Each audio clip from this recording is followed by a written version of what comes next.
अक्सर विद्यार्थियों को शिकायत होती है कि उन्होंने अपना चैप्टर याद तो किया था लेकिन भूल गए।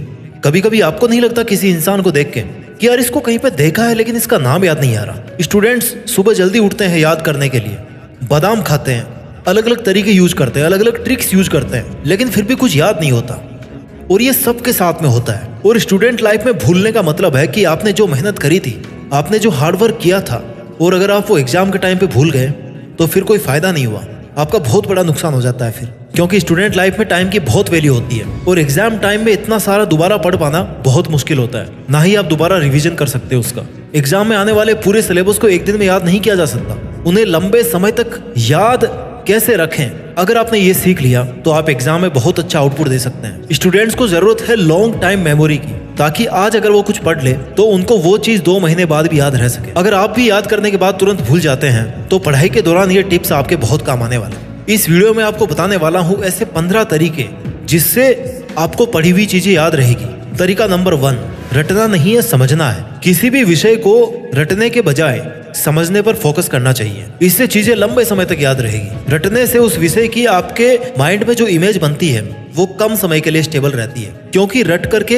आपने उस विषय को या उस चैप्टर को याद करने की फॉर्मेलिटी पूरी करी है। और जिस समय आप उसे रट रहे थे आपके माइंड को पता था कि आपका उस सब्जेक्ट में कम इंटरेस्ट है, इसलिए आप उसे समझने की बजाय रटने की कोशिश कर रहे हैं। आप ये सोचकर पढ़ रहे हैं कि एग्जाम में आएगा इसलिए रट लेता हूँ, और जिस टाइम आपने ऐसा सोचा उसी वक्त आपका माइंड एफर्ट लगाना कम कर देता है और आपकी मेमोरी कुछ ही समय के लिए होती है। यानी कि आपने आज रटा और कल आप भूल जाओगे। इसलिए जरूरी है कि जिस वक्त आप उस सब्जेक्ट को पढ़ रहे हैं उस वक्त आपका माइंड 100% एक्टिव होना चाहिए। उसको समझ में आना चाहिए कि भैया आप उसको भेज क्या रहे हो, आप उसको सिखाना क्या चाह रहे हो, आप उससे याद क्या करवाना चाह रहे हो। उसको पता रहना चाहिए कि वो सब्जेक्ट उसे समझ के पढ़ना है, समझ के याद करना है। समझ कर याद करने के बाद हो सकता है कि आपको वो चैप्टर विशेष या उसका कोई भी टॉपिक बार बार नहीं पढ़ना पड़े, क्योंकि आपकी समझ विकसित हो गई तो आप उसका कैसा भी सवाल हल कर सकते हैं। और रटने से सिर्फ उतना ही कर पाएंगे जितना टूटा फूटा रटने से आपको याद रहता है। तरीका नंबर 2, बार बार पढ़िए। किसी भी सब्जेक्ट को सिर्फ एक बार पढ़कर ही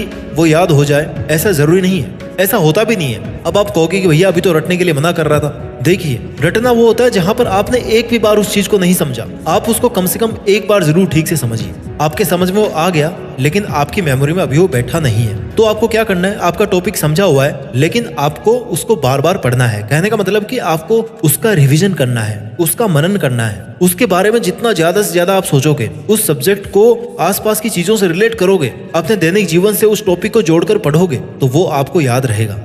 उस टॉपिक के बारे में ज्यादा से ज्यादा अपने मन में सवाल इकट्ठे करें। खुद से सवाल बनाओगे, खुद से जवाब ढूंढोगे तो वो सब्जेक्ट आपको अपने आप याद होता जाएगा। तरीका नंबर 3, लिख करके याद करना। लिख कर याद करने से लंबे समय तक याद रखने में मदद मिलती है। सब्जेक्ट्स को सिर्फ पढ़कर याद नहीं किया जा सकता, और अगर आपने पढ़ करके याद किया है तो वो कुछ ही टाइम के लिए आपकी मेमोरी में रहेगा।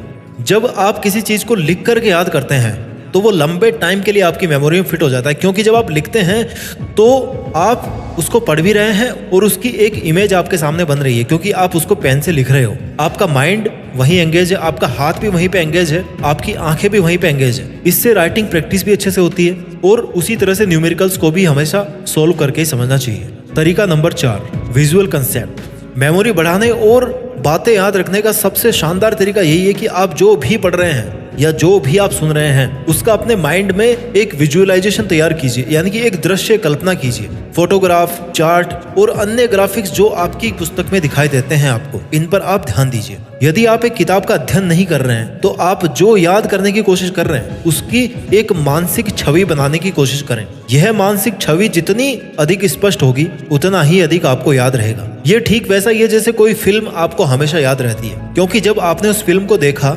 आपके माइंड ने उसके हर एक फोटोग्राफ को कैप्चर कर लिया होगा, और जो हम देखते हैं, जो विजुअलाइज करते हैं वो लंबे समय तक याद रहता है। तरीका नंबर 5, जो आपको नहीं करना है, मल्टीटास्किंग से आपको बचना है। कहने का मतलब है आपको करना क्या है, एक टाइम पर एक ही काम करना है। आप जो पढ़ना या याद रखना चाहते हो अगर उसी पर ध्यान देंगे तो वह आपको जरूर याद रहेगा। हमारा दिमाग कुशलतापूर्वक कार्यों के बीच स्विच नहीं कर सकता। इसका मतलब है कि जब आप एक साथ कई काम करते हैं, आप मल्टीटास्क करते हैं, तब आप रियल में कुछ नहीं कर रहे होते। मल्टीटास्किंग करते हुए हम सीखते कम है और अपना समय बर्बाद अधिक करते हैं। सीखते समय आपको केवल एक ही टास्क पर कंसंट्रेट करना पड़ेगा। ऐसा नहीं कि गाने चल रहे हैं, टीवी चल रहा है और पढ़ाई कर रहे हैं, ऐसा नहीं होता। आपका दिमाग एक जगह पे ही फोकस रहेगा ना, तभी आप याद कर पाओगे। तरीका नंबर 6, पावर नैप या थोड़ा सा आराम जरूर करें। पढ़ते समय 1 घंटे बाद या कुछ समय बाद में 5 से 10 मिनट तक के ब्रेक जरूर लें। उस ब्रेक में थोड़ा टहल के आए, पानी पिए, गाना सुने, जो पढ़ा है आपने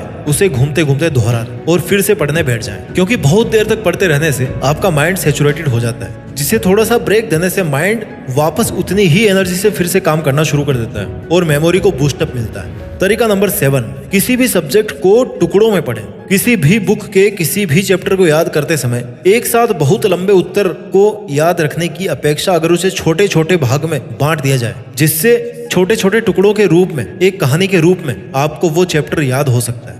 तरीका नंबर 8, ट्रिक्स बनाकर पढ़ें। आपके ऐसे बहुत सारे सब्जेक्ट्स हैं जिनमें या तो बहुत सारे फैक्ट्स हैं, डेट्स हैं या फिर बहुत सारे फॉर्मूले हैं। जो ट्रिक बनाकर पढ़ना इसलिए भी जरूरी है, जिन चीजों को भूलने के ज्यादा चांस होते हैं। जैसे मान लो केमिस्ट्री में बहुत सारी ट्रिक्स काम करती हैं। आप शॉर्टकट बना सकते हो किसी भी फॉर्मूले को, किसी भी रिएक्शन को याद करने के लिए। आपको मान लीजिए 10 नाम याद करने हैं, तो सबके शुरू का एक एक आप अल्फाबेट ले लो और उनसे फिर एक फॉर्मूला बनाने की कोशिश करो।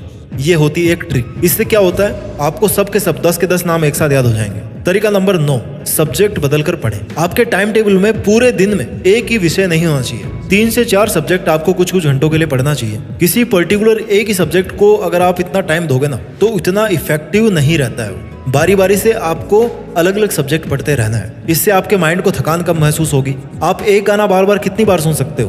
5 बार, 10 बार, 20 बार। उसके बाद आप उससे परेशान हो जाओगे। इसलिए आपको सब्जेक्ट्स को बदलना है ताकि आपका माइंड जो है ना, वो बोर ना हो। तरीका नंबर 10, खुद से सवाल पूछें। क्या पढ़ा है उसके बारे में सवाल बनाएं और खुद से वो सवाल पूछें।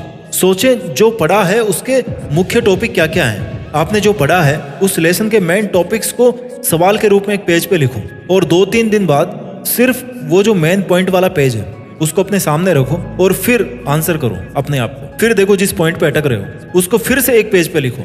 इस तरह से क्या होगा, आप अपनी मेमोरी को और ज्यादा रिफाइंड करते जा रहे हो। जो जो चीजें आपकी बच रही है वो अगली बार में कवर होती जा रही है और लास्ट में एक आध ऐसे सवाल बचेंगे जो आपको एग्जाम टाइम में रिवाइज करने की जरूरत होगी। तरीका नंबर 11, पढ़ते समय कॉन्सेंट्रेटेड रहें। दरअसल ध्यान और कॉन्सेंट्रेशन की कमी के कारण ऐसा होता है कि किताबें तो खुली है लेकिन ध्यान कहीं और। पढ़ तो रहे हो लेकिन याद कुछ नहीं हो रहा। इसलिए अगर किसी चैप्टर को याद रखना चाहते हो तो सबसे पहले उस पर अपना पूरा ध्यान लगाकर गौर से देखें, पढ़ें और फिर दिमाग में बिठाएं। किसी भी काम में कॉन्सेंट्रेशन तब होती है जब आपका मेमोरी पावर तेजी से दौड़ रहा हो। जब आप पूरी तरह से उस पर फोकस कर लेंगे तो उस सब्जेक्ट को याद करने से कोई नहीं रोक सकता। सुबह जल्दी उठकर मेडिटेशन करने से भी मन शांत रहता है और एकाग्रता बढ़ती है। एकाग्रता से मेमोरी बढ़ती है, यानी कि कॉन्सेंट्रेशन इंक्रीजेस योर मेमोरी। तरीका नंबर 12, टीच समवन एल्स। किसी और को सिखाओ।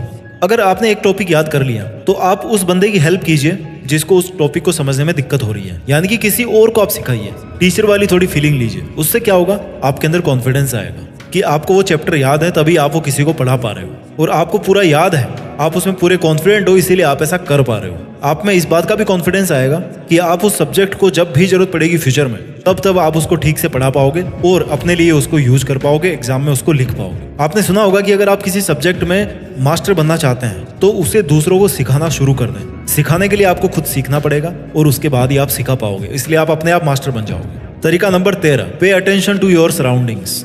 यानी कि अपने आसपास की चीजों पे और अपना जो सराउंडिंग्स है, अपना जो एनवायरनमेंट है, उस पर एक बार ध्यान दें।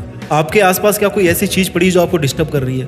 क्या ऐसी कोई चीज पड़ी जिससे आपका मन बार बार डाइवर्ट हो रहा है? आपका मोबाइल अगर आपको डिस्टर्ब कर रहा है तो उसको साइड में हटा दो। जितना नीट एंड क्लीन आप अपनी स्टडी टेबल को रखोगे, जितनी लिमिटेड जरूरत की चीजें वहां पे रखोगे, उतना ही ज्यादा बेटर आप कंसंट्रेशन कर पाओगे। इसलिए आपको अपने सराउंडिंग्स पे ध्यान देना है जब आप स्टडी करने बैठ रहे हो उसके पहले। तरीका number 14, get enough and good sleep.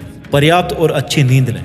मन लगाकर पढ़ाई करने के लिए सबसे ज्यादा जरूरी जो चीज होती है ना, आप मानोगे नहीं, लेकिन वो नींद होती है। जब कोई व्यक्ति अच्छे से सोता है तो उसके हार्मोन सही तरीके से रेगुलेट होते हैं, जो दिमाग को मजबूत बनाते हैं और शरीर को आराम भी देते हैं। इससे छात्रों को पढ़ाई किए हुए पाठ को याद रखने में मदद मिलती है।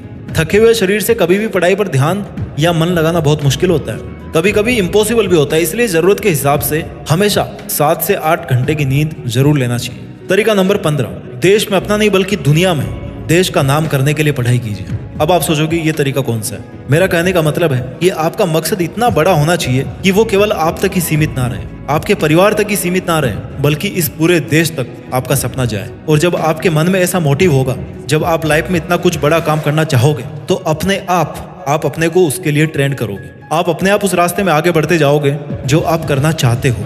आपका मोटिवेशन लेवल हाई होगा। अगर आपको एक बार में याद नहीं होता तो आप उसको 10 बार में याद करोगे, लेकिन आप उसको जरूर याद करके बताओगे। दोस्तों, मैं उम्मीद करता हूं कि आज से आप मेरी इस वीडियो की सभी बातों पर गौर करेंगे, उनको आप अपने स्टूडेंट लाइफ में काम में लेंगे और अपना टाइम वेस्ट नहीं करेंगे। अपनी मेमोरी को शार्प, लॉन्ग टाइम और स्टेबल करने के लिए, अपने चैप्टर्स को याद रखने के लिए मैंने आपको जितने तरीके यहाँ पर बताए हैं उन सबको आप यूज करके देखें। जो तरीका आपके लिए सबसे बेस्ट काम कर रहा है उसको आप यूज करें। मैं नहीं कहता कि आप 15 के 15 यूज करो। जो तरीका आपको आपके लिए बेस्ट सूट हो रहा है उसको आप काम में ले। अगर इनमें से एक भी तरीका आपके लिए काम नहीं कर रहा तो एक भी तरीका काम में मत लीजिए। फिर आप उस हिसाब से पढ़ाई कीजिए जिस हिसाब से आप करना चाहते हैं। अपना ख्याल रखिए, आगे बढ़ते रहिए और बड़े होकर देश में अपना नहीं बल्कि दुनिया में देश का नाम कीजिए। जय हिंद, वंदे मातरम।